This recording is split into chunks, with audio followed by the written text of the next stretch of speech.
Hai semuanya, gimana kabar kalian? Semoga selalu dalam keadaan baik. Jadi welcome back di Andre Kristen Channel, dan ini adalah segmen analisa pagi, segmen di mana kita akan mengulas untuk update news dan juga pergerakan dari market, khususnya market dari Bitcoin.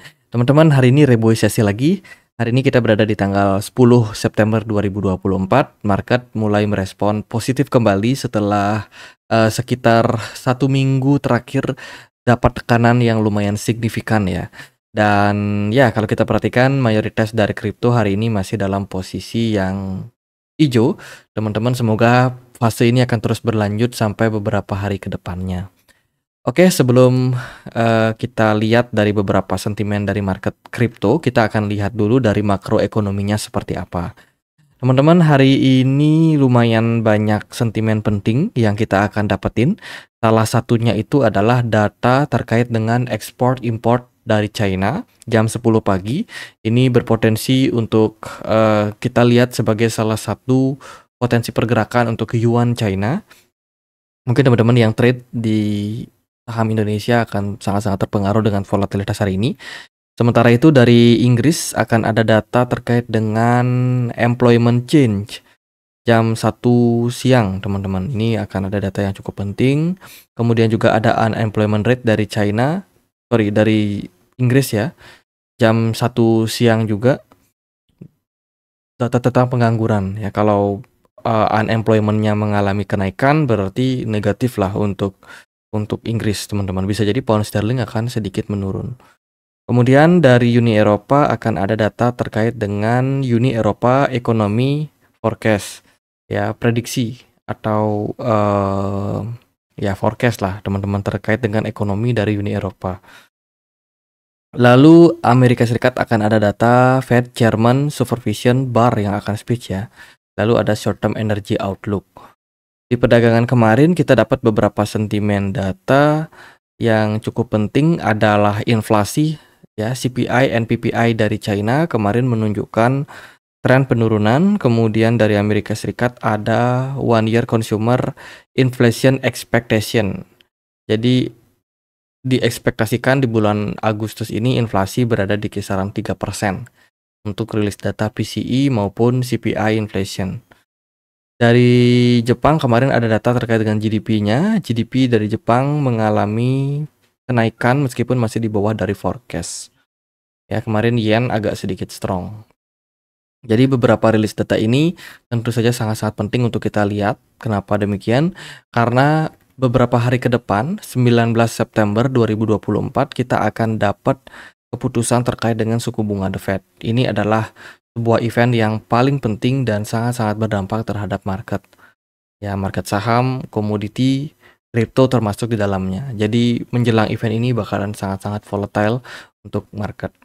Oke, sebelum kita lanjut ke beberapa berita dari market kripto yang menurut saya cukup menarik saat ini, kita ada forward satu campaign datangnya dari Gate.io, teman-teman. Jadi buat teman-teman yang belum tahu, Cathy atau Cathyson ini adalah sebuah platform game gitu, game play to earn yang ada di Telegram. Mungkin teman-teman sudah pernah main ya permainannya. Jadi, oh sorry, kita masuk ke sini, kita bisa dapetin airdrop kalau teman-teman ada yang main Cathyson ini ya. Jadi ini adalah sebuah permainan dengan tema memelihara kucing gitu. Jadi tipe gamenya sih kayak puzzle gitu ya. Kita tinggal menghubungkan kucing satu dengan kucing yang lain yang selevel. Nanti dia akan otomatis upgrade gitu, teman-teman. Setelah dia upgrade, kita tentu saja bisa mendapatkan level yang lebih tinggi. Nah, ini paling enak sih main kalau di Android ya. Nah, pokoknya permainan ini itu bakalan listing tanggal 20 September nanti. Jadi ada banyak sekali permainan-permainan yang ada di Telegram yang bakalan listing di bulan September ini. Kayak Hamster Combat yang cukup populer juga ya bakalan listing. Jadi Cathyson ini sudah bisa diperdagangkan di Gate.io lewat pre-marketnya. Jadi di pre-market ini kita bisa melakukan transaksi trading ya. Tapi ingat, kalau di fase pre-market itu biasanya volatilitas sangat-sangat tinggi. Kenapa? Karena likuiditasnya cenderung kecil ya, dan sifat perdagangannya itu sangat-sangat lokal. Jadi volatilitasnya bakalan naik tinggi, dump and pump-nya juga bisa jadi sangat sangat ekstrim. Itu. Jadi kalau teman-teman ada yang melakukan perdagangan di Ketty, harap melakukan money management yang baik ya, karena mungkin analisa teknikal nggak akan terlalu ngaruh di sini, teman-teman. Jadi yang penting pintar-pintar atur dana. Nah, Ketty itu sudah bisa teman-teman perdagangkan di Gate.io ya. Tentu saja Gate.io menyediakan banyak sekali project-project startup yang bakalan listing di tahun ini dan bakalan sangat-sangat menarik untuk kita lihat peluncurannya. Kalau kalian lihat dari sini di menu startupnya ini banyak sekali project-project yang bakalan listing teman-teman, dan teman-teman bisa invest di awal di project-project startup ini. Mungkin nggak semuanya menghasilkan cuan, tapi kalau teman-teman beruntung kenaikan di awal token-token startup itu sangat-sangat bagus ya. Itu jadi pinter-pinternya kita sih melakukan analisa dan juga melihat kira-kira potensinya seperti apa. Nah, di Gate.io teman-teman bisa melakukan perdagangan di market, spot, futures, kemudian option, juga ada beberapa fitur seperti menu earn dan juga hold to earn, di mana teman-teman bisa dapetin aset ya kalau teman-teman melakukan staking di platform ini. Selain itu juga ada platform peluncuran startup, di mana teman-teman bisa klaim token-token startup secara gratis di sini.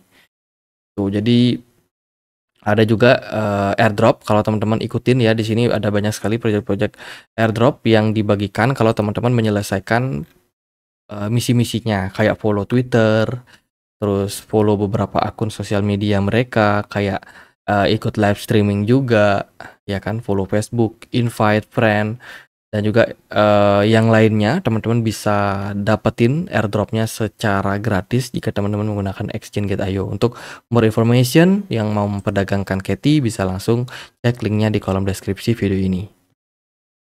Oke, next kita akan lihat berita-berita yang cukup menarik di market kripto.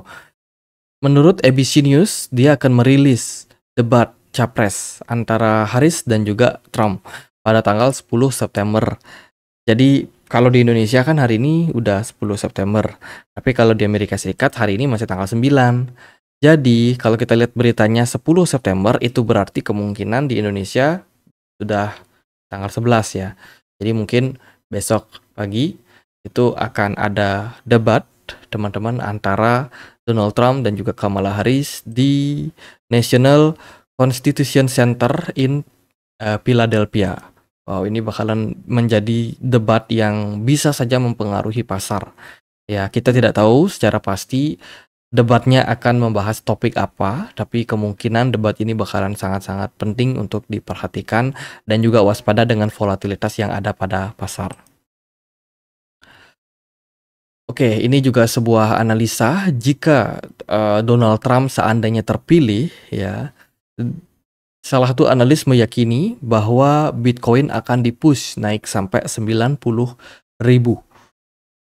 Jadi 90.000 ini merupakan sebuah level yang sangat-sangat menarik untuk kita perhatikan, teman-teman. Karena kita tahu kalau Donald Trump sendiri merupakan salah satu calon presiden yang pro terhadap kripto. Tidak hanya Bitcoin, tapi juga perkembangan aset-aset kripto terkait dengan regulasi, kemudian juga banyak sekali proyek-proyek seperti NFT ya yang ada di market kripto, dan juga game-game play to earn itu bakalan mendapatkan sentimen positif andai kata si Donald Trump ini terpilih nantinya. Dan tentu saja kalau Kamala Harris yang terpilih ini bisa menjadi salah satu sentimen negatif untuk pasar. Selain Kamala Harris punya kebijakan untuk menaikkan pajak, jika dia terpilih, kenaikan pajak pun akan mempersulit para exchange, para miners kripto, dan itu ya jelek lah buat pasar. Belum lagi orang-orang di balik Kamala Harris itu banyak yang melawan kripto, menentang kripto. Sebut saja Gary Gensler, kemudian juga ya ada banyak petinggi-petinggi lain ya. Itu, jadi menurut saya ini merupakan salah satu hal yang penting untuk kita perhatikan. Sentimen pemangkasan suku bunga The Fed tidak cukup. Mungkin kita membutuhkan sosok presiden Amerika Serikat ya, karena Amerika Serikat sekarang masih tetap menjadi negara pertama, negara adidaya yang sangat mempengaruhi seluruh perekonomian di dunia. Jadi Bitcoin pun bakalan tidak luput dari Amerika Serikat.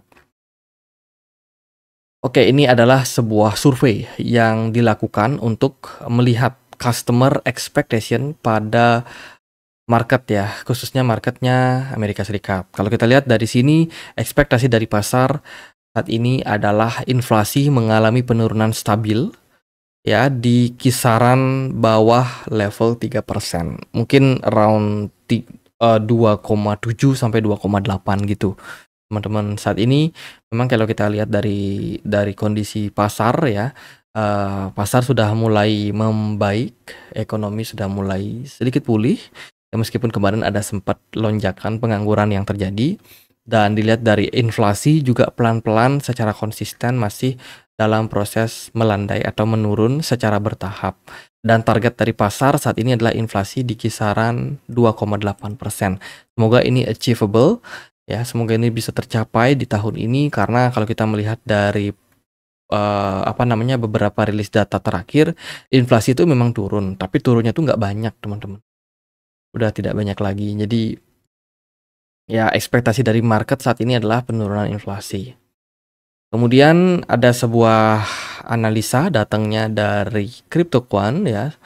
Ini terkait dengan posisi sell atau short market yang sudah mulai berkurang. Arus bersih negatif Ethereum ya, menunjukkan bahwa lebih banyak Ethereum yang ditarik dari bursa derivatif yang mungkin menunjukkan berkurangnya tekanan jual dan mengurangi jumlah pinjaman untuk membuka posisi sell atau short pada market jangka pendeknya. Ini adalah sentimen bullish yang kita bisa temukan dari matrix, teman-teman. Jadi artinya adalah posisi net sell atau short pada Ethereum sekarang sudah masuk ke posisi yang menurun. Artinya adalah lebih banyak para trader yang saat ini memasang posisi long daripada sell, menunjukkan adanya indikasi pembalikan arah jangka pendek pada pasar. Good news untuk market. Lalu berita datang dari Jepang, salah satu penyedia layanan electricity atau kelistrikan dari Jepang ya. Ini dikabarkan akan siap masuk ke industri mining crypto dengan renewable energy atau dengan energi yang terbarukan. Nama perusahaannya itu adalah Tokyo Electric Power Company atau TEPCO. Ini bakalan siap pelan-pelan untuk masuk ke industri kripto, khususnya di mining ya. Dia akan menggunakan energi terbarukan. Contoh energi terbarukan tentu saja adalah solar ya, matahari, teman-teman. Energi matahari yang merupakan salah satu energi terbarukan yang terkenal, yang dipakai oleh banyak kali perusahaan. Sebuah adopsi yang bagus. Lalu Celestia kemarin baru saja melakukan pembaruan terkait dengan roadmap mereka. Celestia roadmap terbaru sudah di listing, dan ini tentu saja merupakan salah satu sentimen bagus ya. Celestia berencana untuk scaling blockchain mereka bisa sampai 1 GB transaksinya. Ini benar-benar besar sih. Kalau kita lihat dari berita terbaru, ini menunjukkan bahwa akan ada upgrade besar-besaran yang akan dilakukan oleh Celestia. Mereka harus tentu saja memperbarui ya layer 1 mereka, kekuatan transaksinya dan lain sebagainya. Dan ini tentu saja membutuhkan waktu yang cukup panjang untuk upgrading. Nggak gampang mencapai 1 GB blok. Ya, sepertinya ini bakalan memakan waktu yang cukup panjang ya untuk roadmap terbaru dari Celestia ke depannya. Itu sih, roadmap ini memberikan impact terhadap kenaikan harga ya. Kemarin mana sih Celestia? Tia tahu bukan?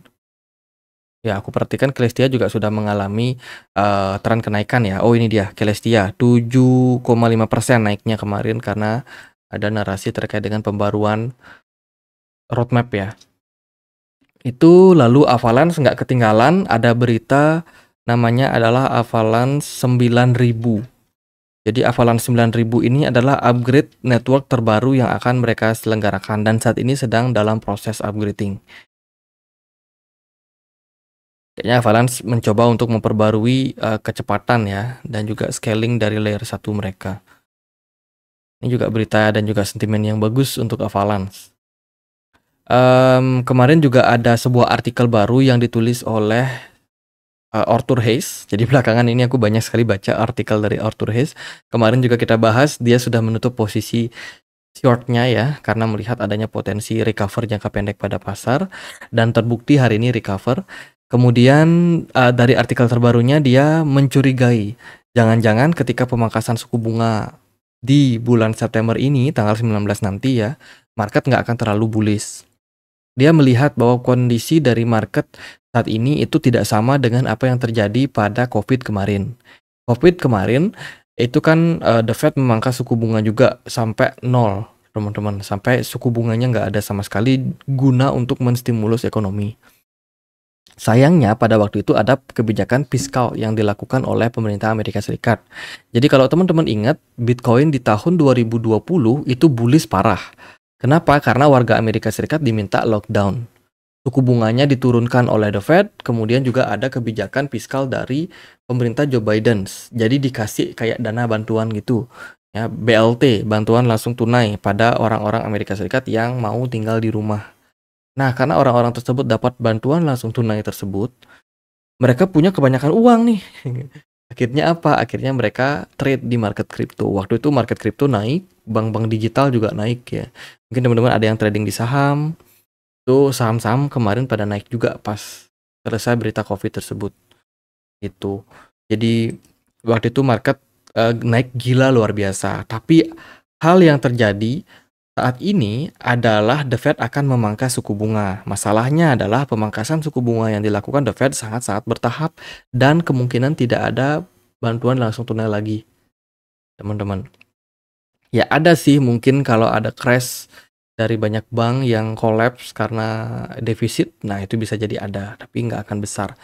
Nggak akan sebesar yang terjadi pada COVID lalu. Jadi menurut analisa tersebut, Arthur Hayes itu melihat bahwa hal tersebut tidak akan terjadi lagi. Hal yang ada di 2020, easy money, tidak akan terjadi lagi di tahun ini. Ya, jadi tahun ini bakalan terjadi delay. Boom times delay. Akan ada penundaan pump pada market Bitcoin. Ya, tidak serta-merta setelah pemangkasan suku bunga, market langsung rally. Jadi menurut Arthur Hayes, ini bakalan takes time untuk Bitcoin mengalami rally karena kondisinya berbeda dengan yang terjadi pada tahun 2020 kemarin. Kurang lebih seperti itu, teman-teman. Dan menurut saya ini cukup relate ya. Kita juga nggak akan expect kalau bulan September ini market akan langsung bottom dan bullish. Mungkin saja kita masih membutuhkan waktu beberapa bulan ke depan sampai ya akumulasi cukup dari para whales. Jadi saya melihat hal serupa. Jadi nggak terlalu expect. Kalau naik pun di bulan September ini ya bagus teman-teman, karena kan kebanyakan dari teman-teman juga sudah punya aset kripto ya, tapi masih di hold. Jadi kalau ada rally ya bagus. Paling yang agak sedih ya orang-orang yang belum melakukan akumulasi kemarin. Kemudian PenPay kemarin mengklarifikasi mereka sudah kena serangan, ya kan. PenPay ini adalah salah satu protokol yang ada di Pendle DeFi ya, platform DeFi. Jadi dikabarkan PenPay ini kena serangan dan ini menyebabkan kerugian dari para investor mereka di sana. Untung saja ini tidak merembet masuk ke Pendle juga. Jadi so far sudah terkendalikan. Hacker sudah terkendalikan. Mereka kena hack kemarin di tanggal 3 September dan sekarang lagi dalam tahap pemulihan, teman-teman. Oke, itu dari beberapa sentimen market. Market Bitcoin secara teknikal kemarin sudah mencari area yang menarik, yaitu di kisaran level 57.000 sebagai resistance yang penting ya untuk pasar. Dan saat ini volume perdagangan Bitcoin bagus, teman-teman. Ada peningkatan volume transaksi, tapi dari smart money nggak terlalu gede ya. Kalau kita lihat dari closing time frame weekly di perdagangan kemarin, ya sentimennya masih negatif. Bearish engulfing masih cukup mendominasi. Bitcoin closingnya juga rada-rada ambigu. Kayaknya di bulan September ini bakalan sangat-sangat anomali untuk pasar.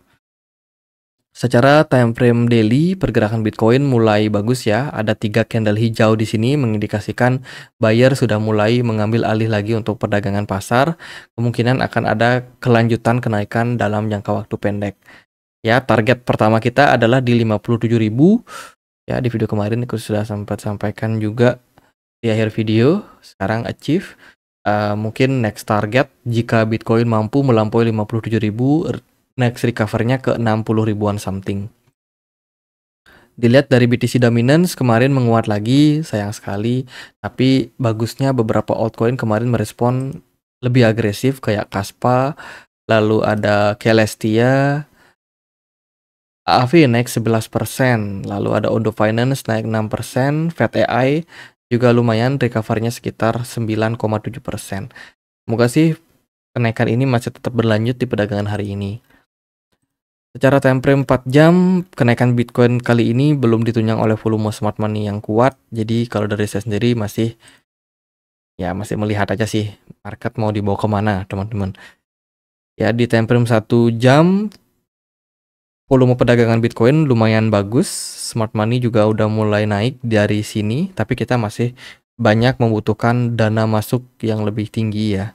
Untuk saat ini aku sendiri belum dapat laporan dari Source of Value gimana kondisi perdagangan market ETF. Apakah sell off masih sedang terjadi atau justru sudah mulai pulih. Oke, jadi gitu aja paling target terdekat Bitcoin 62.000 jika mampu melampaui 57.000.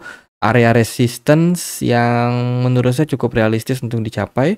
Dan juga jika andai kata pergerakan Bitcoin korektif, ada area support kuat di kisaran level 54.800, 54.100 something. Level yang penting banget. Oke, gitu aja buat pembahasan kali ini. Semoga videonya bisa bermanfaat. Dan teman-teman, kita punya komunitas diskusi di Telegram, tempat aku untuk update berita-berita terbaru untuk pasar ya. Jadi buat teman-teman yang mau join, linknya ada di kolom deskripsi video ini. Sekian aja, akhir kata saya Andre. Makasih.